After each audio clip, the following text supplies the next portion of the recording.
घर में हो शादी विवाह या कोई भी मांगलिक आयोजन, टेंशन किस बात का। रश्मि टेंट हाउस वाले जगदीश भाई का दशमेश परिसर, अवस्थी चौराहा और रश्मि मांगलिक परिसर सेठी नगर है ना। जी हाँ, जहाँ आपको मिलेगी सारी व्यवस्थाएं, जैसे catering, sound, stage, lights, decoration और वो सब जो बनाएगी आपके आयोजन को और भी बेहतर।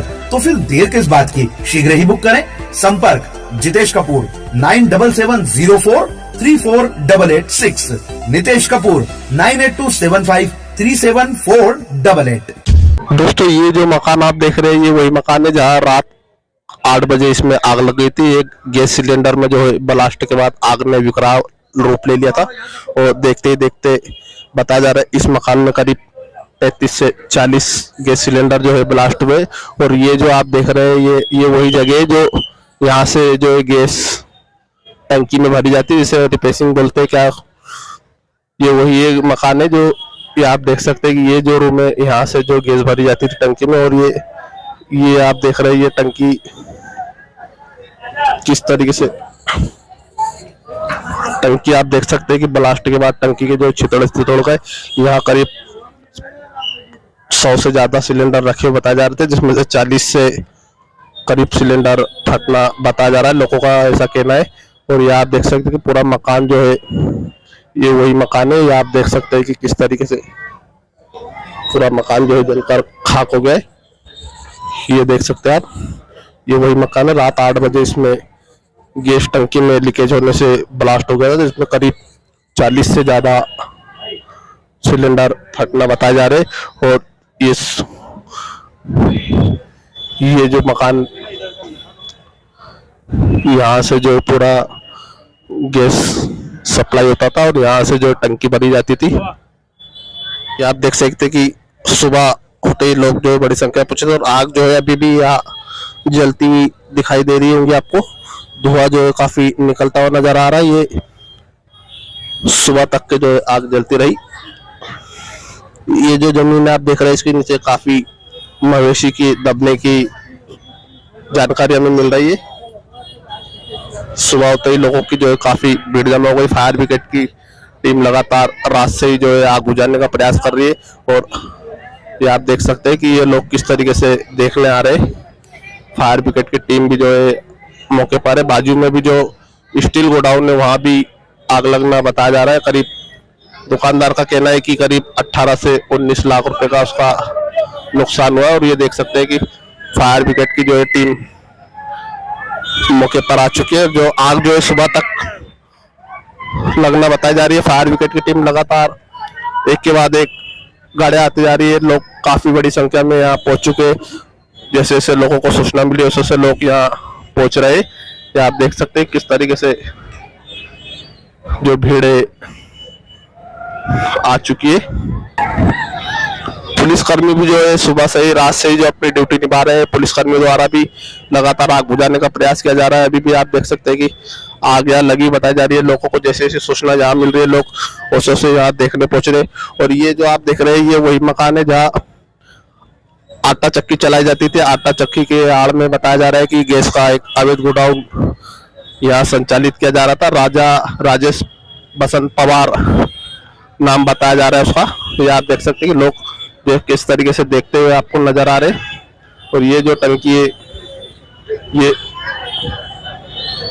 आटा चक्की है। जो आटा चक्की भी आप देख सकते पूरी तरह से जल के खाक हो गई। और यहाँ से जो है गैस भरी जाती थी। आप जो देख रहे हैं नली, यहाँ से गैस भरी जाती थी। टंकियाँ यहाँ से दी जाती थी। यहाँ से जो सप्लाई होकर टंकी यहाँ से नीचे आती थी। यहाँ से ये आप देख सकते हैं कि अभी भी सुबह से ही जो फायर ब्रिगेड की जो कर्मचारी है ये आग बुझाते हुए नजर आ रहे हैं। ये आग यहाँ पे जो धुआं उठता हुआ नजर आ रहा था। फायर ब्रिगेड की टीम द्वारा यहाँ पर पानी का छिड़काव किया जा रहा है। ये वही मकान है जहाँ कल रात 8 बजे करीब 35 से ज्यादा सिलेंडर फटना बताए जा रहे हैं। ये वही मकान है जहाँ अभी तक सुबह तक होते तक के आग की जो है धुएं निकलते नजर आ रहे। और यहाँ फायर ब्रिगेड की टीम लगातार आग बुझाने का प्रयास कर रही है। ये वही मकान है जहाँ रात 8 बजे करीब आग लगी थी और आग में काफी विकराल रूप ले लेता। पूरे क्षेत्र में जो है अफरा तफरी का माहौल हो गया था। लोग जैसे तैसे, यहाँ बताया जा रहा है कि जो यहाँ के जो आसपास के लोग हैं वो अपने मकान खाली करके दूसरी जगह रहने चले गए। और ये वही मकान है, ये आप देख सकते हैं। क्या हादसा हुआ जो कल यहाँ पे जो सर रात में मैं ईसा की नमाज पढ़ के आके बस दुकान पे खड़े हुआ और यहाँ पर एक टंकी ब्लास्ट हुई। तो टंकी ब्लास्ट होने के बाद मैं सीधे भागा फायर फाइटर के पास। उसके बाद सब इसके पास एनी टाइम 100, 150, 200 टंकी का स्टॉक रहता था। और स्टॉक रहने के बाद इसकी इतनी मतलब मामला हुआ कि 40 से 50 टंकी तो इसकी ब्लास्ट हुई है और रात भर ये आग जली है। और मेरा गोदाम बर्तन का इससे लगा हुआ ही था। ये बसंत राव राजा पवार का मकान है। ये टंकियां पूरी, ये ऊपर तक के पूरी टंकियां भरी रहती थी। इधर नीचे वो पूरा 80 फीट का मकान था, पूरी टंकियां भरी रहती थी। ये रिफिल करता था और कॉमर्शियल टंकी बनाता था। मेरी A to Z प्लास्टिक की और स्टील की दुकान है। मेरा इससे लगा हुआ पूरा गोदाम था। आइए मैं आपको मेरा गोदाम का हाल बताता हूँ। ये मेरा पूरा स्टील का गोदाम था जिसके अंदर बर्तन वगैरह क्राकरी के काम था।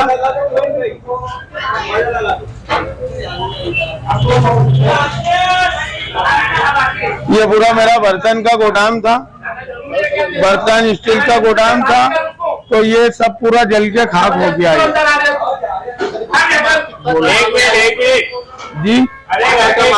ये 20 लाख रुपए से ऊपर का माल था। ये मेरा पूरा माल पूरा भरा हुआ था। ये पूरा ये क्राकरी, इधर मग्गे की गाड़ी कल ही खाली करी थी। ये पूरी मग्गे की पेटी खत्म हो गई।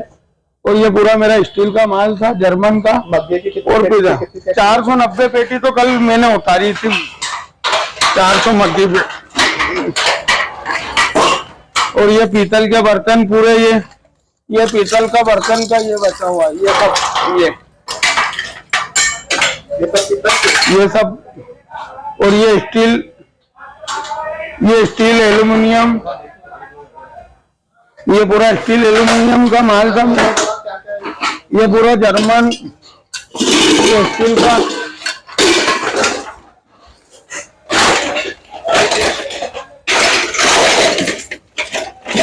ये हाल होगा मेरे माल के। ये पूरा मेरा माल जल के खाक हो गया।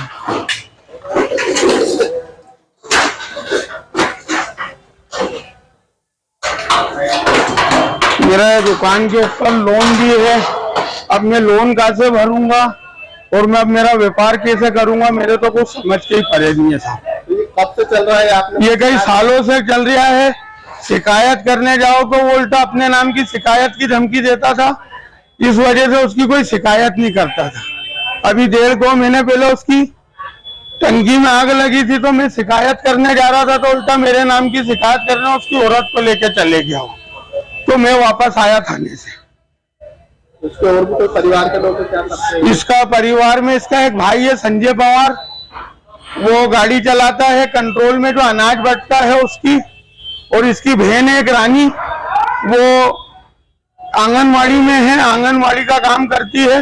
ये पूरी ज्वाइंट फैमिली है, सब आगे पीछे मिलके रहते हैं। ये मोहल्ले वालों ने कभी ऑब्जेक्शन नहीं लिया? मोहल्ले वाला ऑब्जेक्शन ले, बाकी ये सबके उल्टा मतलब ये इसकी उसकी धमकी देना, ये करना वो करना। धमकी किसकी देता है? ये धमकी पूरी धमकी क्या साहब, ये सब लाभी का काम है, उससे जुड़ा हुआ था ये। तो ये सब उस हिसाब से इसका कुछ होता नहीं था। तुम्हारा कितना क्या अंदाजा में नुकसान है? साहब मेरा 20 लाख रुपए के ऊपर का नुकसान है। पूरा जल के खाक हो गया पूरा। ये मैंने अभी शेड डाला था, पूरा शेड खत्म हो गया मेरा पूरा की पूरा।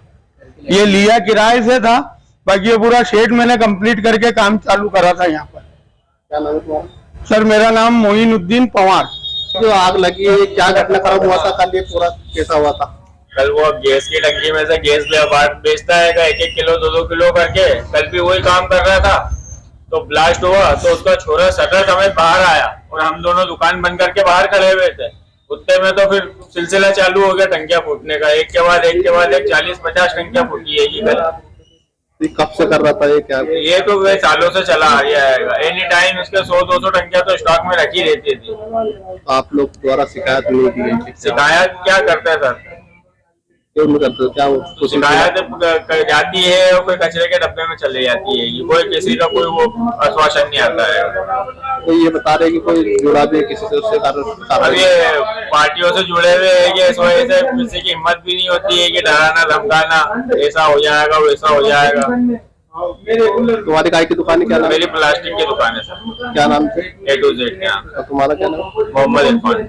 ये आपका, आप भी पड़ोस में रहते थे, क्या देखे कल कुछ?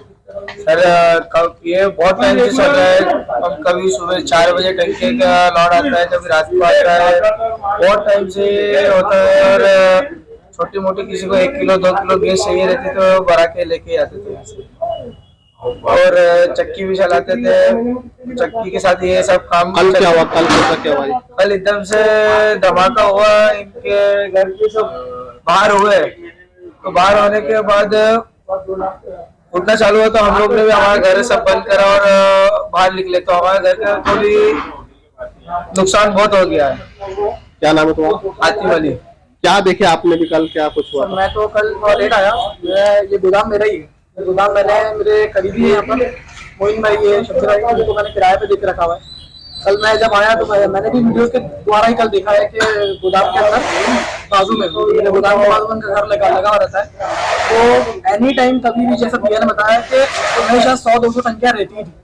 और उनके जो घर परिवार वाले थे उन्होंने ही कल कंफर्म किया कि 100 टंकियां तो सुबह तक थी और 200 टंकी आज ही डिलीवर हुई। मतलब कल सुबह 200 टंकी डिलीवर हुआ और फिर कल धमाका हुआ। और मतलब रोज ये टंकियां डिलीवर होना, रोज कभी भी माल बेचना, माल के जो कमर्शियल टंकियां थी वो कमर्शियल टंकियां रहना, या फिर रेसिडेंशियल टंकियां, वो सब उसका गोदाम था ही हमेशा। मतलब वहाँ पर ये इसका कारोबार होता रहता था।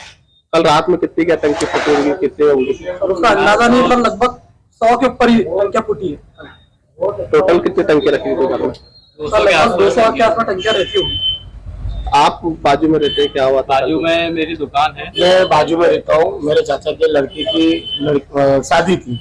शादी का माहौल था हमारे घर में, सब मेहमान भी थे, सब खाना पीना खा रहे थे। और ये ब्लास्ट की आवाज आई, वैसे ही सब छोड़ के पूरा परिवार बाहर निकल के भागा। जब आके देखा यह बम ब्लास्ट हो रहे, बम ब्लास्ट यानी गैस फूट रही थी, धमाधम फूटते जा रहे थे। बोलने वाला कोई नहीं है, न प्रशासन की छत्र छाया में काम हो रहा है। क्यों? क्योंकि प्रशासन को भी मालूम है यहाँ गैस की टंकियां बिकती है सब है, लेकिन प्रशासन अब उसके साथ है कि किसके साथ है कोई नहीं बता सकता। जब भी उसको बोलने जाओ तो धमकी देता था। और ये अवैध काम एक तरह का, पूरी तरह से ये अवैध काम है। 200 टंकी घर में रखना बहुत अवैध का काम है। ऐसे तो प्रशासन लोगों की दुकान पे जाके बोलता कमर्शियल टंकी चलाओ, एक से ज्यादा नहीं होना। तो ये इतनी टंकी कहाँ से आई? प्रशासन क्या छत्र छाया में ही होगा ना काम, बिना उसके तो हो ही नहीं सकता ये। क्योंकि आज जो हमारा पूरा बर्बाद हुआ, मेरे चाचा का माल, ये वो सब, ये इनके कारण हुआ। तो प्रशासन को इस तरफ पूरी तरह से ध्यान देना पड़ेगा।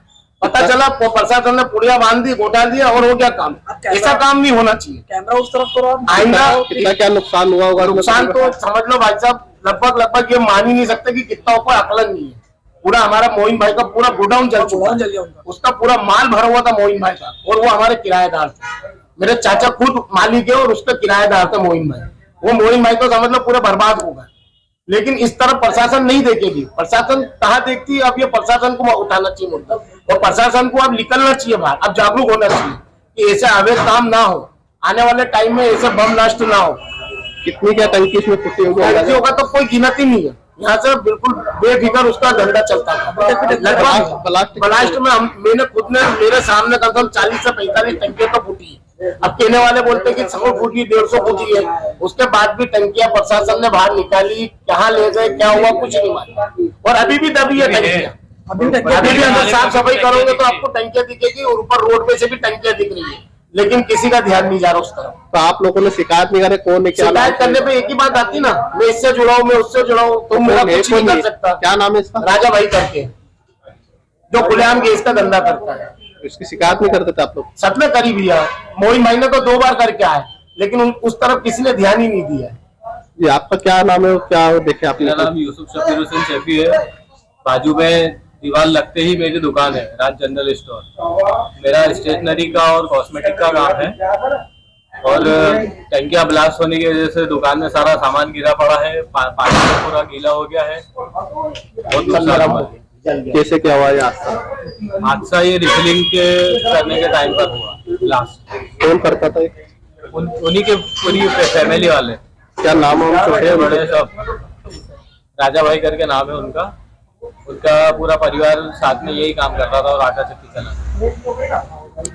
अगर आप इस बार कोई 2 पहिया वाहन लेना चाहते हैं तो आपको आना होगा मोघट रोड पर, जहां पर है नेशनल ऑटोमोबाइल्स। जी हाँ, यामाहा का ये शोरूम, जहां पर आपको कई प्रकार की गाड़ियां मिलेंगी, अलग अलग वैरायटी की गाड़ियां मिलेंगी। 2 पहिया वाहन इस तरह से मिलेंगे जो आपको अपनी ओर आकर्षित करेंगे।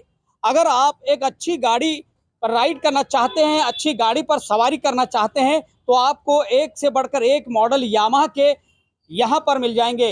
यामाहा की यहाँ पर अलग अलग तरह की गाड़ियाँ हैं। अगर आप परिवार में किसी भी तरह के बच्चे के लिए लेना चाहते हैं, बड़े के लिए लेना चाहते हैं, यंगस्टर को अलग अलग बाइक की ज़रूरत है, तो आप यामाहा के इस नेशनल ऑटोमोबाइल्स के शोरूम पर आएंगे, जहाँ पर आपको अलग अलग वैरायटी